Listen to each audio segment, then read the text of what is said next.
Weight Loss 101, Part 1: Calories, Macros, and the Importance of Training. If you got into the fitness game for the goal of losing weight and feeling better in your own skin, you cannot afford to do something wrong. Weight loss must be done through a well-structured plan of action, as certain approaches can lead to side effects and unwanted weight gain rebounds. So, without further ado, let's see what actually matters about weight loss. First things first, the so-called caloric deficit is the first and most important principle of weight loss. During a period of time eating in a caloric deficit, you consume less energy from food than you need to maintain your body weight.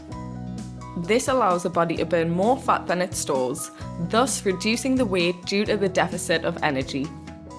However, during prolonged periods of eating in a deficit, the metabolism slows down and what once was a deficit becomes maintenance, meaning you stop losing weight. This is why a moderate caloric deficit of 400 to 500 calories per day is a rational approach. Not only will this moderate deficit help you preserve your metabolic rate, but it will also help you retain lean body mass. Lean body mass is every tissue in the body except fat, including but not limited to muscle tissue, bones, nerve tissue, organs, etc. Those types of tissue also degrade during weight loss, which means that retaining as much as possible should be your main goal. The second thing to take care of for the goal of optimal weight loss is the content of your caloric intake. Your most important macronutrients are protein and fats, as they are essential for the body and are involved in a variety of physiological processes. The recommended daily intake for protein is about 1 gram per pound of body weight, while fat is set at 0.35 to 0.45 grams per pound. After calculating protein and fats, you give the rest of the calories to carbohydrates. Though carbohydrates are not essential for the body, they can be your best friend during intense workouts, and their lack can lead to suboptimal performance. Now, let's say you weigh 190 pounds and you burn 2,500 calories per day to maintain your weight. If you wanted to lose weight, you'd need to consume about 2,000 calories. Out of those 2,000 calories, you'd have 190 gram of protein, 760 calories, and 70 gram of fats, 630 calories.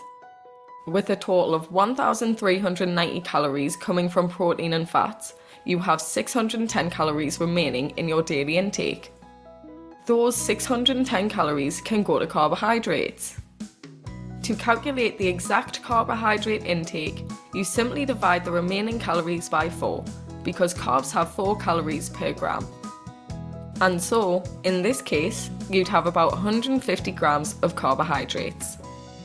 This carbohydrate intake will help you optimize performance during intense training.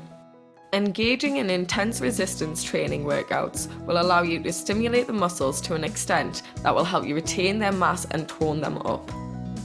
The general guidelines for training during the weight loss phase are to avoid reaching hard failure and overall train at a moderately high intensity. Because intensity is demanding and you are in a deficit of energy, you may experience suboptimal recovery and exhaustion when pushing too hard while losing weight. As to your nutrition plan, you have to calculate your individual daily energy expenditure based on factors like age, gender, height, weight, and activity levels. We recommend using an online calculator like the one on traininginthebay.com and then working out your calorie and nutrient targets as per our instructions. Ultimately, when you reach your weight loss goals, you should aim to remain active and eat good food, while gradually increasing food intake and training intensity.